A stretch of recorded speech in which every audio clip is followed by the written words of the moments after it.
America ने भारत पर 27 अगस्त से 50% टैरिफ लगा दिया है। इस टैरिफ के लागू होने के बाद से कई तरह के सवाल खड़े हो रहे हैं। आखिर ये टैरिफ कब तक लागू रहेगा, भारत इस टैरिफ से कैसे बचेगा, साथ ही ये भी कि आखिर अमेरिका ने भारत पर इतना भारी भरकम टैरिफ क्यों लगाया है। अमेरिकी राष्ट्रपति ने जब भारत पर अतिरिक्त टैरिफ का ऐलान किया तो तर्क दिया था कि भारत रूस से तेल खरीदता है, जिसकी वजह से रूस यूक्रेन से जंग लड़ रहा है। उसे रूस से तेल खरीदना बंद करना होगा, लेकिन भारत रूस के साथ अपने संबंध को खराब नहीं करना चाहता है। तो आइए जानते हैं इस रिपोर्ट में भारत पर लगे टैरिफ से जुड़े सवालों के जवाब। नमस्कार, मेरा नाम है प्रमोद और आप देख रहे हैं जनसत्ता। टैरिफ लगाने के हालात कैसे बने? पहला सवाल यह है कि टैरिफ लगाने के हालात बने कैसे। डोनाल्ड ट्रंप का मानना है कि अमेरिका अंतर्राष्ट्रीय व्यापार का शिकार है और छोटे छोटे देशों की अर्थव्यवस्थाओं ने अमेरिका के साथ धोखाधड़ी की है।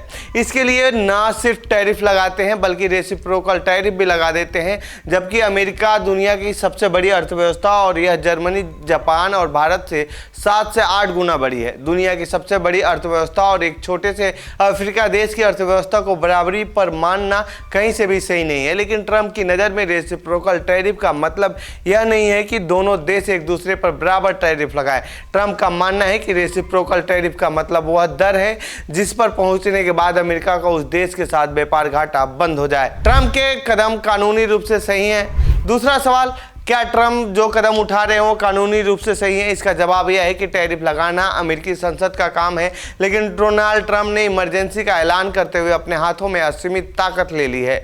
अभी उनके इन आदेशों को चुनौती दी जाएगी और कानूनी जांच भी होगी, उसके बाद चीजें साफ हो पाएंगी। अमेरिका पर क्यों नहीं लग रहा है टैरिफ? तीसरा सवाल यह है कि दूसरे देश अमेरिका पर टैरिफ क्यों नहीं लगा रहे हैं, जिसका जवाब यह है कि अमेरिका के द्वारा लगाए गए टैरिफ हर देश के एक्सपोर्टर्स के लिए हालात मुश्किल हो रहे हैं।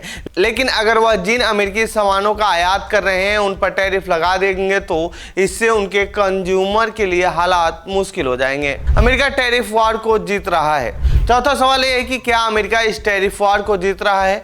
ट्रंप का कहना है कि वह इस लड़ाई को जीत रहे हैं, लेकिन ट्रंप को दूसरी बार राष्ट्रपति बने 7 महीने से ज़्यादा का वक्त हो गया है और उन्होंने अब तक आए सभी नकारात्मक आंकड़ों को लेकर पुरानी जो बाइडेन सरकार को जिम्मेदार ठहराया है।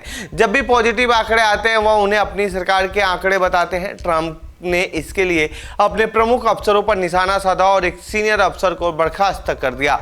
इस सब का अमेरिकी अर्थव्यवस्था पर खराब असर दिखाई दे रहा है। टैरिफ की वजह से सबसे ज्यादा नुकसान अमेरिका के छोटे कारोबार को हो रहा है, लेकिन ट्रंप है कि उन्हें कोई फर्क ही नहीं पड़ता। छोटे कारोबारों पर हो रहा है विनाशकारी असर। यूएस चैम्बर्स ऑफ कॉमर्स द्वारा 7 अगस्त को जारी किए गए एक विश्लेषण में पता चला है कि टैरिफ की वजह से देश भर के हजारों छोटे कारोबारों पर विनाशकारी असर हो रहा है, क्योंकि अनिश्चितता, बढ़ती लागत और ऑर्डर्स कैंसिल होने की वजह से लोगों के घरों तक असर पड़ रहा है। लड़ाई कब खत्म होगी? सबसे आखिर में और अहम सवाल यह है कि टैरिफ को लेकर चल रही ये लड़ाई कब खत्म होगी। इसे लेकर 2 चीजें सामने आती हैं। पहली ये कि अमेरिकी उपभोक्ताओं और कारोबार के लिए आर्थिक लागत इतनी ज्यादा बढ़ जाए कि ट्रंप को अपने फैसले फिर से सोचने के लिए मजबूर होना पड़े।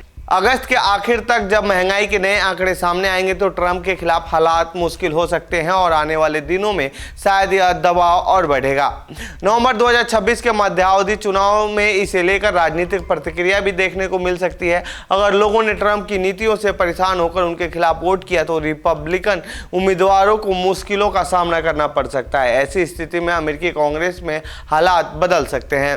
मीडिया में आ रही खबरों के अनुसार अमेरिका एक बार फिर भारत के साथ ट्रेड डील करने के लिए तैयार हो गया है। इस पर बातचीत होनी है, लेकिन इस बातचीत में क्या निष्कर्ष निकलेगा अभी तय नहीं है। तो ये थी ट्रंप की टैरिफ से जुड़ी हमारी रिपोर्ट। आपको कैसी लगी ये रिपोर्ट कमेंट बॉक्स में बताएं। साथ ही इस पूरे मामले पर आप क्या कहना चाहते हैं कमेंट बॉक्स में लिखें। बाकी देश दुनिया की खबरों के लिए बने रहिए जनसत्ता के साथ। धन्यवाद।